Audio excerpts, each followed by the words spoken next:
Մենք դեռ շարունակում ենք մեր քարոզաշարքը, որը վերնագրված է Հիսուսի փոխակերպման նշանակությունը, փոխակերպման կամ պայծառակերպության այս թեմային ես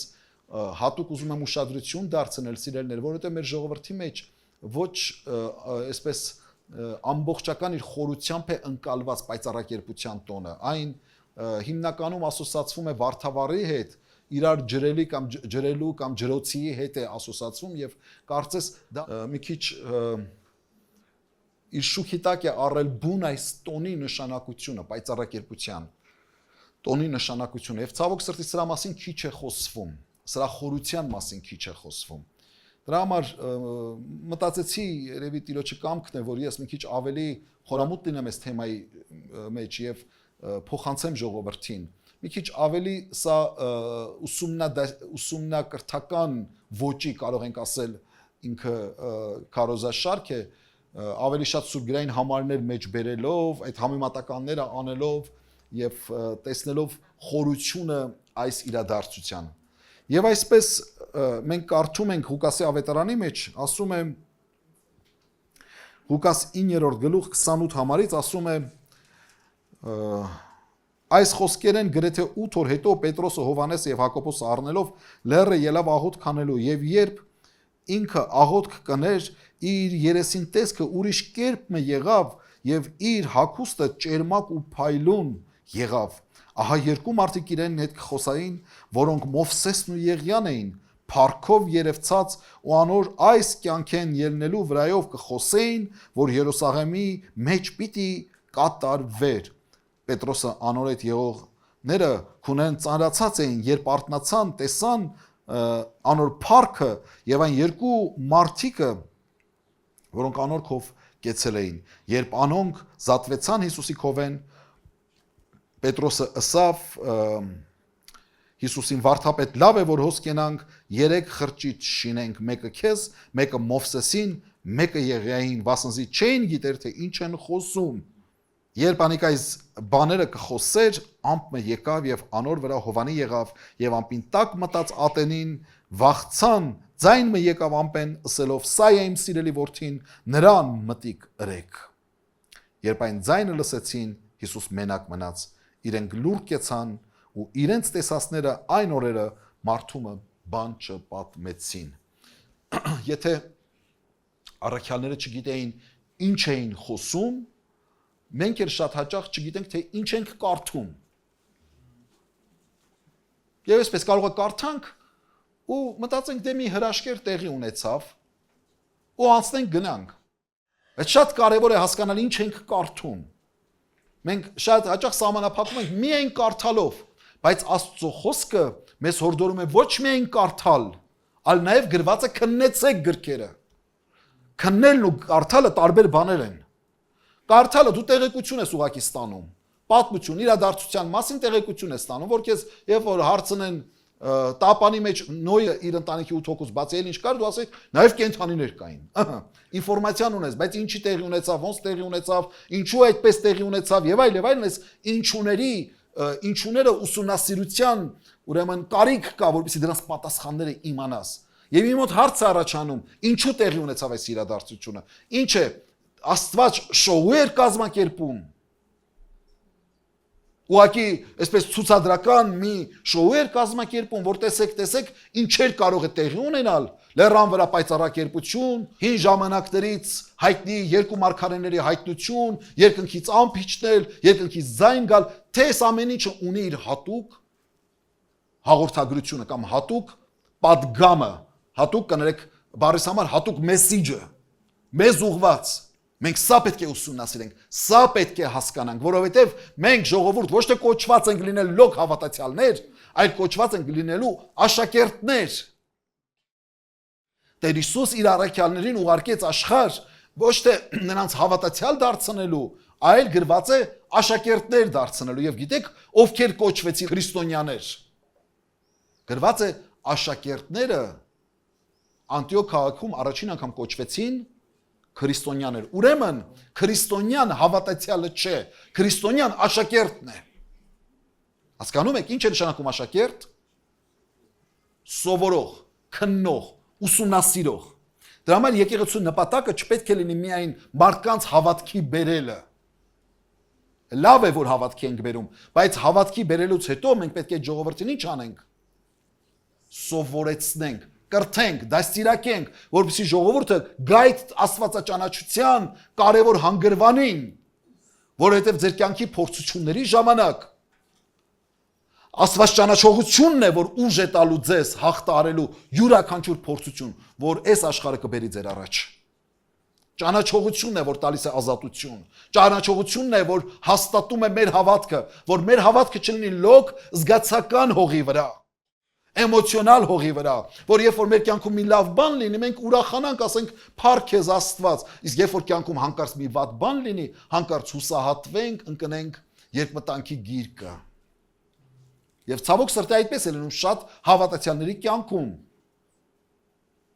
Հենց գործերը լավ են, փառք Աստծո, հավատքը այսպես եռում է։ Հենց մի քիչ գործերը վնասվում են, գործերը վատ են ընթանում, արդեն սկսում եք կասկածել, արդյոք Աստված կա թե ոչ։ Այս ջերմաստիճանի այսպիսի կտրուկ փոփոխությունները ինչու է տեղի ունենում։ Որովհետև չկա ճանաչողություն։ Լոկ հավատքը կապված է զգացմունքների հետ։ Եթե հավատքը կապված է զգացմունքների հետ, զգացմունքները եղանակի նման փոփոխական են։ Ճիշտ է։ Մի օր առավոտյան արտանում ես լավ տրամադրությամբ։ Դու էլ չգիտես ինչու համար։ Իսկ լինում է որ առավոտյան արտանում ես վատ տրամադրությամբ։ Դու չգիտես պատճառը։ Իսկ երբ որ մայրը քեզ երկու անգամ հարցնում է ինչն է պատճառը, ավելի է տրամադրությունը տնկնում։ Այսպես է մարդկանց հավատքն է։ Եթե այն կապված է լոկ զգացականի վրա եւ ոչ թե ճանաչողականի վրա։ Դրա համար Տիրոջ խոսքը մեզ հորդորում է, որ քննենք ու հասկանանք։ Եվ այսպես Հիսուսի փոխակերպման նշանակությունը կամ Հիսուսի պայծառակերպության կամ այլակերպության տարբեր անվանումներ է տրվում այս իրադարձությանը՝ փոխակերպում, պայծառակերպություն կամ այլակերպություն։ Սրա նշանակությունը անցյալ կիրակի մենք խոսեցինք, որ այն Հիսուս Քրիստոսի աստվածային հայտնությունն էր խորհրդանշում։ Բացահայտվեց Քրիստոսի ինքնությունը, կարծես քողարկված էր այն մարմնի մեջ, սակայն այլակերպության լեռան վրա Աստված կամեցավ, որ Քրիստոսի բուն աստվածային էությունը փայլատակի։ Այն ինչ որ ավետարանների մեջ մենք կարդում ենք, կարծես քողարկված երևում է նրա աստվածային էությունը, բայց գուցե որևէ մեկը չէր համարձակվում բացահայտ հայտարարել նրա աստված լինելու հանգամանքը, քանի որ ոնց կարող էր աստված մարմին առնել։ Եվ ինքը Հիսուս երբեք չհայտարարեց իր աստված լինելը, բայց նրա բոլոր գործողությունները, նրա խոսքերը, խոսույթները խոսում էին նրա աստված լինելու մասին, որի հաստատմանը եկեղեցին եկավ շատ ավելի ուշ, թեև առաքյալներն արդեն Քրիստոսի մահից եւ հարությունից հետո իրենց գործունեության ընթացքում բազմիցս հայտարարեցին նրա աստված լինելը։ Արդեն երբ որ կարդում ենք առաքյալների ուղերձները, հա, լինի Գործք առաքելոցում, լինի Հռոմեացիս նամակ եւ բոլոր այլ նամակներում մենք տեսնում ենք արդեն բազմաթիվ անգամներ առաքյալները այսպես խոսում են Քրիստոսի աստված լինելու մասին։ Եվ եկեղեցին ինքն էր գոնե մի քանի 100 տարի հետո բացահայտ հռչակեց Նիկեական տեզերական ժողովի ժամանակ, Նիկեայի տեզերական ժողովի ժամանակ արդեն ինքը հաստատեց եւ կնքեց Քրիստոսի աստված լինելու հանգամանքը ընդդեմ արյուսականության, հայտարարեց Քրիստոսի ով լինելը եւ Նիկեական հավատամքի մեջ մենք հայտարարում ենք, որ Քրիստոս լույս է լույսից եւ Աստված Աստծուց, օրհնյալ լինի նրա սուրբ անունը։ Այսօր մի երկրորդ կարևոր նշանակության մասին եմ ուզում խոսել եւ հավանաբար սա մի քիչ երկար կտևի, որովհետեւ ինքը շատ գեղեցիկ եւ խորքային է թեման եւ այն է օրենքի եւ մարգարեների հաստատումը Հիսուսի Քրիստոս լինելու մասին։ Կարող ենք այսպես ասել։ Ինչու են Մովսեսը եւ Եղիան այցելում այլակերպության կամ պայծառակերպության լեռան վրա Հիսուս Քրիստոսին։ Որն էր նրանց նպատակը։ Այո, ոչ թե Աբրահամն էր, ոչ թե Դավիթը կամ այլ մեծ սուրբ, այլ հատկապես Մովսեսը եւ Եղիան։ Մովսեսը ներկայացնելով օրենքի դարաշրջանը կամ օրենքը եւ Եղիան ներկայացնելով մարգարեներին հայտնվեցին Հիսուսի կողքին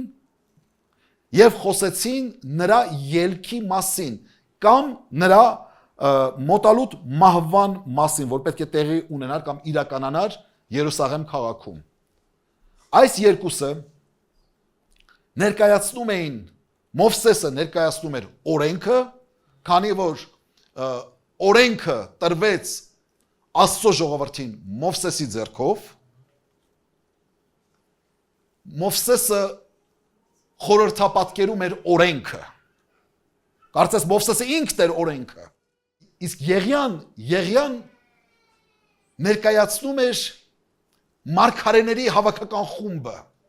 քանի որ Եղիան համարվում է 5 տակարանի մեծագույն եւ ամենահամարձակ մարգարեներից մեկը։ Անկամ 5 տակարանում մարգարեություն կա, որ Եղիան պիտի գա Մեսիայի գալուստից առաջ։ Ակնարկ անելով Հովանես Մկրտչին, ինչու, որովհետև Հովանես Մկրտիչը նույն Եղիայի հոգով համարձակ, ինչպես Եղիան հանդիմանեց հեթանոս քուրմերին, այդպես եւ Հովանես Մկրտիչն էր հանդիմանում մեղքը Իսրայել ժողովրդի։ Եղիան ներկայացնում էր մարգարեների հավաքական խումբը։ Նրանց ներկայությունը հաստատում էր, որ Հիսուսը ամբողջ 5 տակարանի լրումն է, կամ կատարելագործումը, կամ կատարումը, կամ ամբողջացումը։ Տեր Հիսուս Քրիստոս Մատթեոս ավետարանում կարդում ենք 5-րդ գլուխ 17 եւ 18 համարներում ասում է. մի կարծեք, թե ես եկա օրենքը կամ մարգարեները ավերելու չեկա, հապա կատարելու։ Քանզի ճշմարտապես ասում եմ ձեզ, մինչև երկինքն ու երկիրը անցնեն, օրենքեն ղովտը կամ նշանագիրը պիտի չանցնի, մինչև բոլորը կատարվեն։ Ուստի նրանք, որ կարծում էին, թե Հիսուսը եկավ վերջ դնելու օրենքին կամ արհամարելու մարգարեությունները, Հիսուս այստեղ հայտարարում է հայտնի կերպով, բացահայտ կերպով հայտարարում է, որ ինքը չեկավ քանդելու օրենքը կամ մերժելու մարգարեությունները, այլ ընդհակառակը ասում է ավերելու չեկա, հապա կատարելու եկա։ Կատարելու եկա։ Եվ ճշմարտապես ասում եմ ձեզ, մինչև երկինքն ու երկիրը անցնի, օրենքից հովտ կամ նշանագիր, տար կամ ստորակետ անգամ չի անցնելու։ Եվ նա եկավ իրագործելու օրենքը, իրագործելու եւ ազատելու համար մարդկանց իրեն հավատացողներին օրենքի անեծքից։ Տեր Հիսուս Ղուկասի ավետարանի մեջ կարդում ենք 24-րդ գլխում, երբ Էմաուսի ճանապարհին հանդիպեց իր աշակերտներին, իր հարությունից հետո 44 եւ 45-րդ համարներում ասում է. Եվ հսավ անոնց, ասոնք են այն խոսքերը, որոնք ձեզ խոսեցի, երբ դեռ ձեզ հետ էի, թե պետք է որ կատարվեն այն ամենը, որոնք Մովսեսին օրենքին ու մարգարեներուն մեջ եւ սաղմոսներուն մեջ ինձի համար գրված է։ Այն ատենանոնց միտքը բացավ, որպեսի գրքերը հասկանան։ Ալելույա։ Երանի այսօր Տերը մեր միտքն էլ բացի, որպեսի գրքերը հասկանանք։ Մենք եկեղեցի չպետք է գանք թանկագիներս մեզ հաճո բաներ լսելու մասին։ Այն օրը մի քարոզիչի է լսում, շատ հանրայ ճանաչված, այսպես հայերի մեջ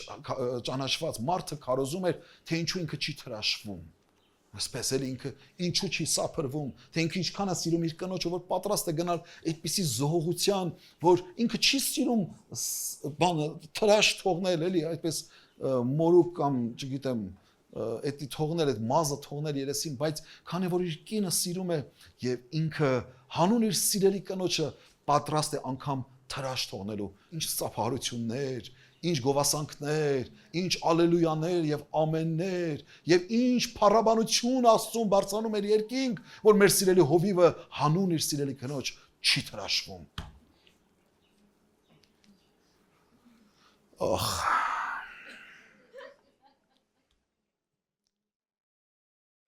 Ողբամ այն հավատացյալ ազգի վիճակը, որը ամենը ասում կներեք այսպիսի տխմարություններին։ Ես սա վիրավորական է հնչում, ոչինչ, յուղով կուտվի, բայց սա ինձ համար տխմարություն է և խեղկատակություն, երբ որ Աստծո խոսքը քարոզելու փոխարեն, Աստծո պատգամները ժողովրդին ուսուցանելու փոխարեն, ինչ որ տենց հայելի թեթև, այսպես ականջին հաճո, սերիալական, հասարակ ժողովրդին հասու, ռաբիս, պապսա, պոպ, երաժշտություն ես մատուցում։ Աստծո խոսքը հասկանալ է պետք եւ այդ հասկանալու համար պետք է Աստծուց աղերսենք, որպեսզի մեր միտքը բացի, որ մենք հասկանանք խոսքը, հասկանանք գրվածքները, հասկանանք ինչ է նշանակում ես եկա, որպեսզի կատարեմ օրենքը եւ մարգարեները եւ ինչ է նշանակում այս խոսքը, որ ասում է եւ ասավ անոնց ասոնք են այն խոսքերը, որոնք ձեզի խոսեցա, երբ դեռ ձեզ հետ էի, թե պետք են որ կատարվեն այն ամենը, որոնք Մովսեսին օրենքին եւ մարգարեներուն մեջ եւ սաղմոսներուն մեջ ինձի համար գրված են։ Հասկանում եք, ամբողջ Մովսեսական օրենքի մեջ եւ ամբողջ մարգարեական պատգամների մեջ գրված են եղել Հիսուսի մասին, մանրակրկիտ գրված են եղել Հիսուսի մասին, որը ցավոք սրտի շատերը չէին հասկանում, դրա համար էլ դժվարանում էին ընդունել Հիսուսի Քրիստոսը լինելը։ Եվ հաստատելու համար, որ Հիսուսն է Քրիստոսը,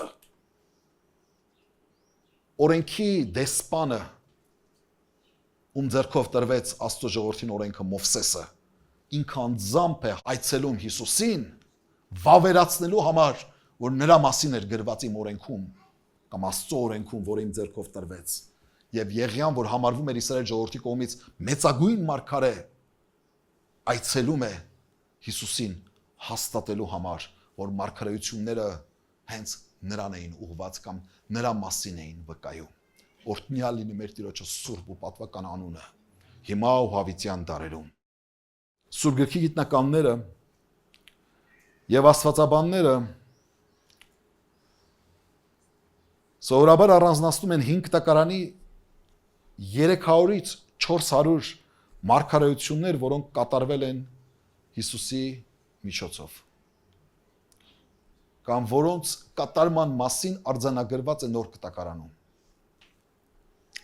Ավելի պահպանողական գիտնականները, լսում եք ժողովուրդ, տատանվում են եւ հիշատակում են 191 ուղակի ընդգրկում ունեցող գնահատականներ։ Այս մարգարեությունները ներառում են տիպաբանական, խորհրդանշական կանխորոշումներ։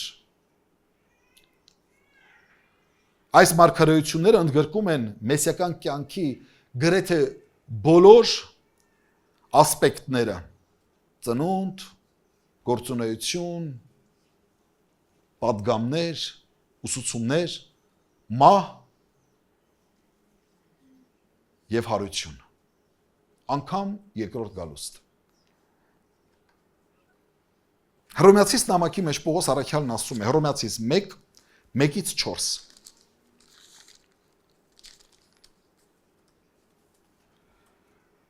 Պողոս Հիսուս Քրիստոսի ծառա առաքյալը լալու կանչված Աստծո ավետարանին համար որոշված, որ առաջվնե իր մարգարեներուն ձեռքով սուրբ գրքերով խոսեցավ իր որդին մեր Տեր Հիսուս Քրիստոսի վրայով կամ մասին, որ մարմնի կողմանե Դավթի սերունդեն եղավ, որ սրբության հոգին կողմանե Աստծո որդի հայտնվեցավ զորությամբ մեռելներեն հարություն առնելով։ Ամեն։ Պողոս առաքյալը Հռոմեացիս նամակը սկսում է այս կարևոր հայտարարությունը անելով։ Ասում է, որ առաջինը իր մարգարեներուն ձեռքով սուրբ գրքերով խոստացավ իր որդին մեր Տեր Հիսուս Քրիստոսին վրայով, որ մարմնի կողմանե Դավթի սերունդից եղավ, որ սրբության հոգի կողմանեն Աստծո որդի հայտնվեցավ զորությամբ մեռելների հարությունով։ Առաքյալն ասում է, որ Հիսուս Քրիստոսի մասին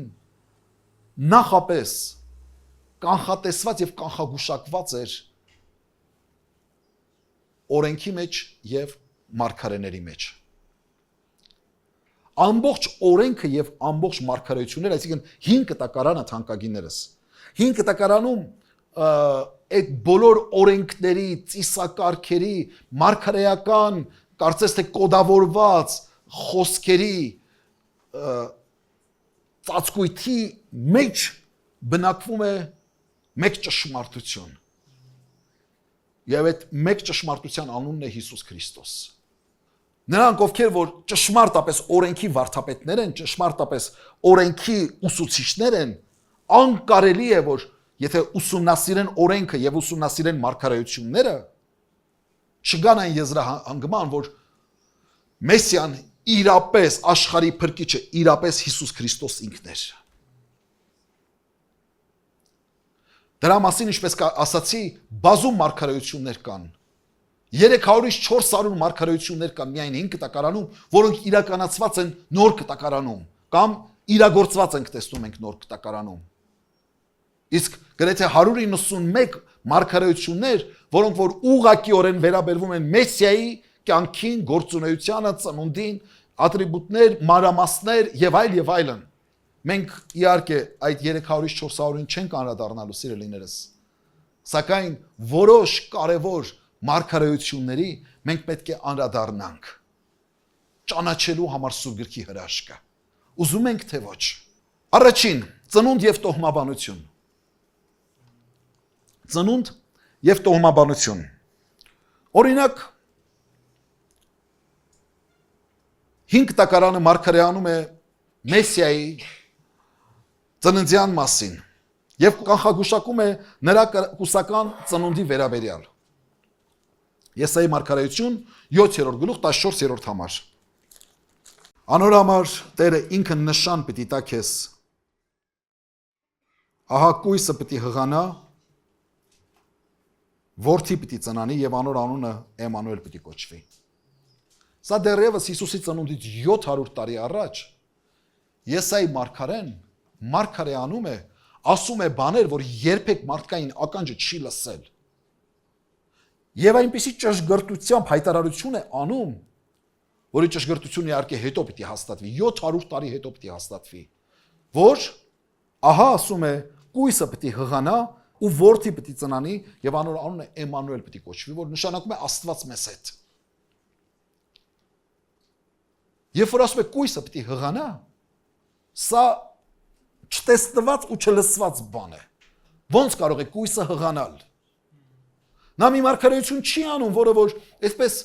կարար յուրաքանչյուրի հետ էլ կատարվեր, կամ գոնե 100-ից մեկի հետ կարար կատարվեր ու պատահականության սկզբունքով դա համընկավ Հիսուսի հետ։ Ոչ, պատմության մեջ չի եղել նման դեպք, որ կույսը կարա հղանա։ Եվ ահա, այս մարգարեությունից 700 տարի հետո մենք այն իրականացած ենք տեսնում, որի մասին արձանագրում է Մատթեոս ավետարանիչը առաջին գլուխ 18-ից 23 համարներում։ Մատթեոս 1:18-ից 23։ Հիսուս Քրիստոսի ծնունդը այս կերպ եղավ։ Անոր մայրը Մարիամ Հովսեփին նշանածը դեռ իրարուքով չեկած, շեշտում է դեռ իրարուքով չեկած, Սուրբ հոգին հղացած գտնվեցավ։ Հովսեփ անոր այրը արդար մարդ լինելով ճուզելով, որ զանիկա խայտարակ անե ու մտածեց, որ ծածկա բար արցակե զանիկա։ Եվ երբ անիկա այս բանի մասին կմտածեր ահա տիրոջը հրեշտակը երազի մեջ երևցավ անոր ուսավ Հովսեփ Դավթի որդի մի վախնար Մարիամն իբրև կին առնել վասնզի անոր ներզին ծնածը Սուրբ հոգին է ան որդիմը պիտի ծնանի անոր անունը Հիսուս պիտի դնես քանզի անիկա իր ժողովուրդը իրենց մեղքերեն պիտի փրկե այս ամենը եղավ որպեսզի կատարվի տիրոջմեն ըսվածը մարգարեին միջոցով որ կսե ահա կույսը պիտի հղանա ու որդի պիտի ծնանի եւ անոր անունը Էմանուել պիտի կոչեն որ կթարգմանվի Աստված մեզ հետ Հովսեփը քունեն արթնանալով ինչպես տիրոջ հրեշտակ իրեն հրամայեց այնպես ըրավ ու իր կինը քովն առավ սա չէր կարող ուղղակի համընկներ մենք տեսնում ենք այս պատմության մեջ հրեշտակին որը վկան է պատմության որը Հովսեփին որը երկոտանքի մեջ էր երբ իմացավ որ իր նշանածը հղի է իմանալով հանդերձ որ ինքը չի մերձեցել իր նշանածի հետ եւ պարզում է որ իր նշանածը հղի է եւ ասում է լինելով արդար մարդ մաքուր արդար մարդ ճուզեց իր նշանածին խայտարակ անել այլ մտածեց ծածուկ գախտնաբար արցակել առանց որևէ մեկ հայտարարությունների բայց պատմության վկան հրեշտակներ նա գիտեր ճշմարտությունը նա գիտեր մարգարեությունը նա գիտեր Աստծո ծրագրերը Աստծո պլանները եւ ասում է մի վախեցին նրան քո մոտ առնելու որովհետեւ նրա ներսում ծնունդ առածը Սուրբ Հոգուց է եւ նա պիտի փրկի իր ժողովուրդը եւ նրա անունը Էմանուել պիտի կոչես 700 տարի հետո մենք տեսնում ենք կանխագուշակումը իրականացած օրհնյալ լինի Տիրոջ անունը կանխագուշակում ծննդյան վայրի վերաբերյալ թե որտեղ պիտի ծնվեր Քրիստոսը կամ Մեսիան Միքիա մարգարեություն 5-րդ գլուխ 2-րդ համար Եվ դու ով Բեթլեհեմ Եփրաթա թեև Հուդայի հազարավորներուն մեջ պստիկ ես բայց քեզ մե պիտի ելնե ան մեծատառովի միջայլոց որ Իսրայելի վրա իշխան պիտի ելա եւ անոր երգը հինեն հավիտենական օրերեն է Ալելույա ամեն Բեթլեհեմի վրա մարգարեություն է անում Միքիա մարգարեն դարձյալ Քրիստոսի ծնունդից 100-ամյակներ առաջ եւ ասում է Եվ դու ով Բեթլեհեմ թեև Հուդայի հազարավորների մեջ պստիկ ես բայց քեզանից պիտի ելնե նա մեծատառով նա որ Իսրայելի վրա իշխան պիտի լինի եւ նրա երգը հինեն հավիտենական օրերեն է այսինքն նա դեռ հնուց է գալիս ինչքան հնուց հավիտենական օրերից է գալիս այստեղ նույնպես գիտեք հիշատակում կա այդ ծնունդ առնողի աստվածային ծագումը կամ նրա աստված լինելը ասում է որտեվ նա հնուց է գալիս հնուց երբանից ասում է հավիտենական օրերից անվերջությունից է գալիս նա անվերջությունից եկողը ծնունդ պիտի առնի որտեղ ասում է թեև դու փոքր ես Իսրայելի մյուս քաղաքների մեջ բայց հենց քո մեջ պիտի ծնունդ առնի ով Բեթլեհեմ ժամանակների լռումը երբ որ եկավ Հռոմի Օգոստինոս կայսրը հրաման է տալիս որպեսզի իր տիրապետության տակ եղող բոլոր բնակավայրերում մարդիկ գնան եւ մարդահամար իրականանա եւ ամեն մարդ պիտի գնար իր ծննդավայրը կամ ավելի ճիշտ որտեղից որ սերվում է ինքը իր տոհմը որտեղից որ սերվում է գնա իր ծննդավայրը եւ գրանցվի մարդահամարի համար Հովսեփը իր նշանածի հետ որ հղի էր Մարիամը ստիպված պիտի ենթարկվեր կայսերական այս հրամանին հեշտ չէր պատկերացրեք այն ժամանակ տրանսպորտային միջոցներ այդպես չկար առատ գիտեք այստեղից այնտեղ ճամփորդելու համար մարդիկ երբեմն մարկանցից օրեր եւ շաբաթներ էր պահանջում մի քաղաքից մյուս քաղաք գնալ, մի գյուղից ուրիշ գյուղ գնալ, եւ որքան դժվար ու հոգտեցուցիչ էր այդ ճանապարհը, իսկ հիմա հղի նշանածը, որի ծննդյան օրերը մոտենում էր, ինչքան դժգոհություն կարող էր լինել, բայց ով գիտեր, ինչ գիտեր Հովսեփը, որ մարգարեությունն է իրականանում։ Երբեմն մենք մեր կյանքի դժվարություններից այսպես դժգոհում, բայց ինչ գիտենք Աստվածային որ ծրագիրն է նախատեսված, կանխագուշակված մեր կյանքում իրականանում։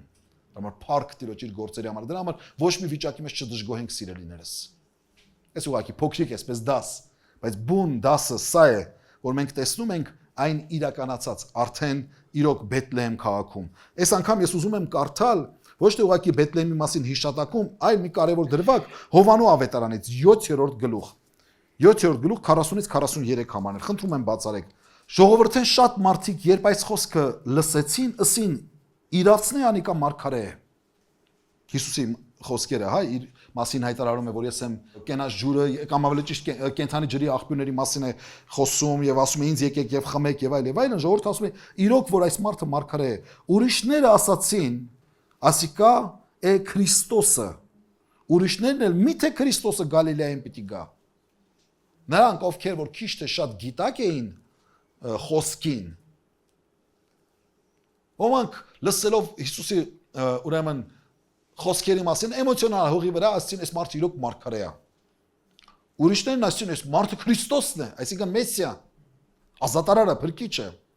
Ուրիշները որոնք որ խոսքին գիտակ էին, բայց ամբողջապես տեղեկացված չէին ճշմարտությունից, այսինքն բայց միթե Քրիստոսը պիտի Գալիլեայից գար, որովհետև Քրիստոս իր գործունեությունը սկսեց որտեղից։ Գալիլեայից։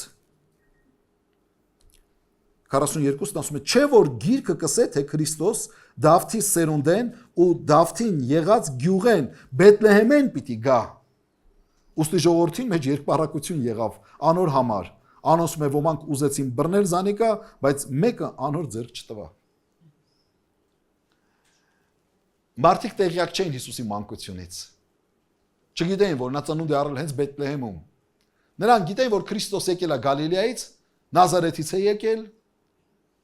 Ուրեմն չէր կարող լինել Մեսիա, քանի որ Մեսիան պիտի ծնունդ առներ որտեղ։ Բեթլեհեմում։ Բայց արի ուտես, որ Սուրբ Գիրքը հաստատում է, որ կանխագուշակումը իրականացավ եւ Քրիստոս ծնունդ առավ Բեթլեհեմում։ Ուրեմն կանխագուշակում Աբրահամի եւ Դավիթ թագավորի տոհմից սերվելու վերաբերյալ, որ նա պետքա սերված լինի Աբրահամի սերունդից եւ Դավթի արքայական ուրեմն տոհմից։ Ծննդոց 12:3 Աստված Աբրահամին է ասում եք քեզ օրտնողները պիտի օրտնեմ, քեզ անիծողները պիտի անիծեմ ու երկնքի բոլոր ազգերը քեզմով պիտի օրտնվեն։ Երկնքի բոլոր ազգերը քեզմով պիտի օրտնվեն։ Հրյա ռաբիները ասում են, որ աշխարհի բոլոր ազգերը օրտնվում են Աբրահամով։ Քանի որ Աստված այդպես ասեց Աբրահամին. Քեզ օրտնողները պիտի օրտնեմ, քեզ անիծողները պիտի անիծեն։ Եվ երկրի բոլոր ազգերը պիտի օրտնվեն քեզանով։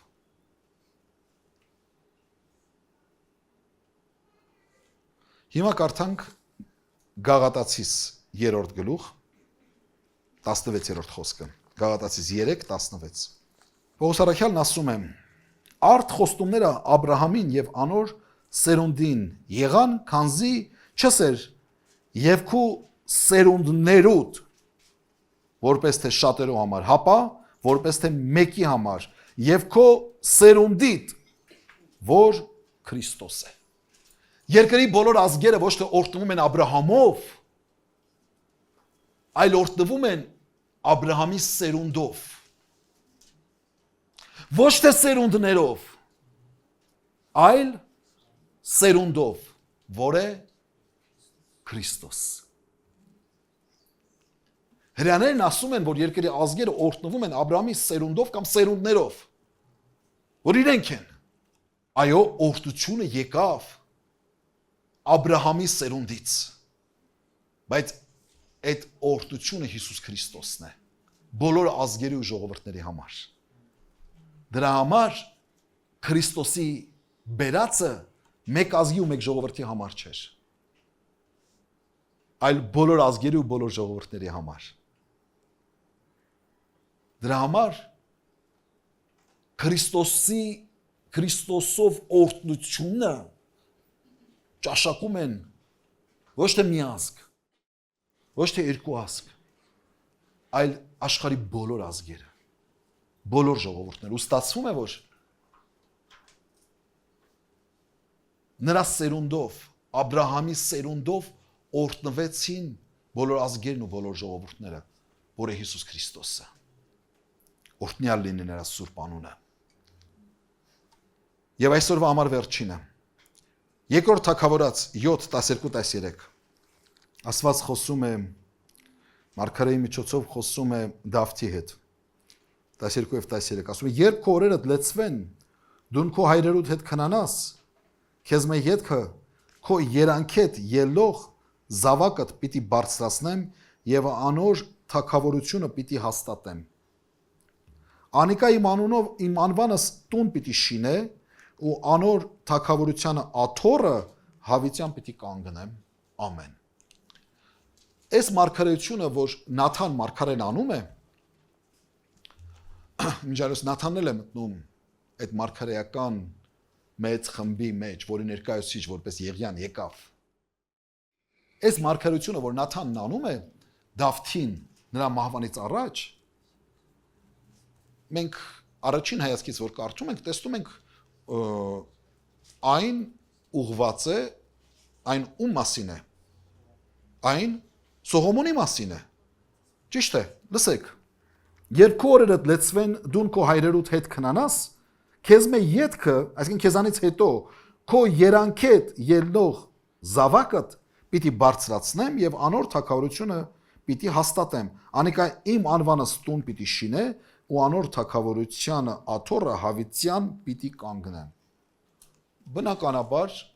առաջին այսպես մակերեսային երբ որ կարդում ենք խոսքը վերաբերվում է ում Սողոմոնին Սողոմոնն էր որ Դավթի երանքից ելավ Սողոմոնի թագավորությունն էր որ Աստված հաստատեց եւ 40 տարի խաղաղության տարիներ եղան Իսրայելի համար եւ Սողոմոնն էր որ Աստծո համար տուն շինեց ել ինչ կասկածի առիթ կա որ ասենք սա Սողոմոնի մասին չէ բայց ասեմ սիրելիներ այո սա առաջին իմաստով վերաբերվում է եւ Սողոմոնին կամ ինչ որ առումով այո վերաբերում է Սողոմոնին բայց մի փոքրիկ նշույլ կամ մի փոքրիկ դրվագ որին պետք է մենք ուշադրություն դարձնենք այն է ասում է եւ անոր թագավորությունը պիտի հաստատեմ իսկ հաջորդիվ խոսքի մեջ ասում է անոր թագավորությանը աթոռը հավիտյան պիտի կանգնեմ այս դեպքում մի քիչ չի բռնում Սողոմոնի հետ որովհետև Սողոմոնի թագավորությունը մասնատվեց արդեն իր երկու զավակների արդեն օրոք մասնատվեց նրա թագավորությունը հյուսիսային եւ հարավային թագավորության միջև կամ հետագայում 10 ցեղերի թագավորությունը, որը կոչվեց Իսրայելի թագավորություն եւ երկու ցեղերի թագավորությունը, որը կոչվեց Հուդա կամ Հուդայի թագավորությունը, որի մեջ մտնում են երկու ցեղերը, Հուդայի ցեղը եւ Բենյամինի ցեղը։ Երկու մասի մասնատվեց թագավորությունը եւ անցավ ընդամենը մի քանի տասնամյակ կամ գուցե մի քանի հարյուրամյակ եւ այս թագավորությունն էլ արդեն քանդվեց, ավիրվեց, մասնատվեց եւ Իսրայելը կորցրեց իր թագավորությունը։ Մենք տեսնում ենք, որ արդեն նոր կտակարանում Հիսուսի համար գրված է, որ նրա թագավորությունը հավիտենական թագավորություն է։ Եվ նա է կոչված Դավթի որդի։ Ամբողջ ուրեմն նոր կտակարանում Հիսուսը կոչված է Դավթի որդի։ Եվ նրա թագավորության համար հռչակված է որպես հավիտենական թագավորություն, որին չունի վերջ, որի համար չկա վախճան։ Սա նույնպես հաստատում է մարգարեությունը եւ նրա տոհմաբանությունը։ Օրհնյալ լինի Տիրոջը սուրբ անունը։ Սիրելիներս, Տերը կամենա կշարունակենք այս քարոզաշարքը, սա մեր ճանաչողությունն է ավելացնում եւ հաստատում է մեր հավատքը։ Շատերն ասում են, ինչ գիտեք, որ Սուրբ Գիրքը ճիշտ է, ճշմարտություն է։ Հաստատումներից մեկն այն է, որ չկա աշխարհիս վրա ուրիշ մի գիրք, որ այդքան ճշգրտությամբ, մանրամասնորեն հարյուրամյակներ եւ հազարամյակներ առաջ հնչած մարգարեությունները այդպիսի ճշգրտությամբ իրականանան եւ այդպիսի մեծ թվով մարգարեություններ իրականանան։ Եվ այդ մարգարեությունները իրականացած են Հիսուս Քրիստոսով, որի հաստատումը կնքեցին Մովսեսն ու Եղիան իրենց այցով այլակերպության լեռան վրա։ Օրհնյալ լինի մեր Փրկչի անունը հիմա ու միշտ ու հավիտյան դարերում։ Ամեն։ Աստված օրհնես ձեզ։ Ոտքի կանենք եւ աղոթք անենք։ Փառապանծ մեր Պաշտելի Փրկիչ Հիսուս Քրիստոս, օրհնյալ ես դու եւ գոհանում ենք քեզանից Տեր, գոհանում ենք քեզ Տեր այս փառապանծ ճամփորդության համարով Տեր, որ քո խոսքի տողերով մենք շրջագայում ենք եւ ճանաչում ենք քո մեծությունը։ Փառք ես, որ հավիտենությունից առաջ ես եղել դու եւ ժամանակների լրումը եղավ իրականացան մարգարեությունները քո սուրբ մարգարեների եւ օրենքի խորհուրդ իրականացավ քո ծնունդով։ Փառք ես ով Տեր, որ քեզանով մենք էլ հավիտենության համար ծնունդ առանք։ Փառք ես, որ դու մեզ փրկագնեցիր ու կնքեցիր ու հաստատեցիր մեր փրկությունը քո արյամբ։ Օրհնյալ Տեր, այս սուրբ հավատքը դիրամենքի սրտերի մեջ Տեր, որովհետև հավատքն շնորհ է, որ քեզանից ենք առնում։ Միայն դու այդ կամեցողություն ամենքից Տեր, որ փափագենք ունենալ այն, ինչը որ հավերժական է։ Թակիր մեր սրտի դռները, մեր մեղավոր կյանքերը Տեր, թակիր, այցելիր, նորոգիր, զղջման հոգին տուր եւ սրբացրու մեզ Տեր։ Քո խաղաղությունը չնորիր։ Քո առջև բերում ենք քո ժողովրդինով Տեր, բերում ենք գալիք ծրագրերով Տեր, ճամբարային հատկապես Տեր, որ շուտով սկիզբ առնի Տեր, բոլոր խնդիրները քո առջև ենք բերում Տեր, բոլոր մանրամասները դու գիտես ով Հայր, աղաչում ենք Տեր, որ դու քո հրաշքովդ լուծես եւ հաստատուն անես Տեր, որ այդ օրերը անցնեն օրհնությամբ լի, խաղաղությամբ լի, քո զավակների, երեխաների համարով Տեր Աստված, այն լինի ոչ միայն ֆիզիկական, հրաշալի հանգստյան օրեր, նաեւ նոր ընկերներ ձեռք բերելու հավիտենական կյանքի համար եւ հատկապես քեզ Տեր Հիսուս Քրիստոս ունենալու առիթ եւ օրհնիր բոլոր ծառայող եղբայրներից եւ քույրերից զորակից եղիր նրանց Տեր, զորացրու նրանց հավատքը եւ գործունեությունը, որովհետեւ Տեր սիրով, խաղաղությամբ, համբերատարությամբ, հոգովդ լեցուն, ծառայություն մատուցենք ամենքս քո զավակներին ով Տեր, խնամելով նրանց Տեր, հոգատար լինելով Տեր, ծնողական սիրով լեցրով Տեր Աստված, որ բոլորի հանդեպ Տեր լինենք սիրալիր եւ հոգատար Տեր Հիսուս, որ այդ սիրո մթնոլորտում նրանք ճանաչեն քո փառքը ու ճանաչեն քեզ մեր Փրկիչ Տեր Հիսուս Քրիստոս։ Օրհնիր ազգս հայոցով Տեր, հավատքի մեջ Տեր, նորոգիր, զորացրու եւ լուսավորչի կանթեղը կրկին բոցավառելով Տեր մեր ազգի մեջ, որ ազգովի ճանաչեն քեզ ու փառավորեն քո սուրբ ու պատվական անունը, որին դու արժան ես ընդունելու Հայր, Որդի եւ Սուրբ Հոգի։ Եվ հիմա մեր Տեր Հիսուս Քրիստոսի շնորհքը, Հայր Աստծո սերը եւ Սուրբ Հոգու հաղորդակցությունը ձեզ հետ լինի, գնացեք Տիրոջ խաղաղությամբ։ Ամեն։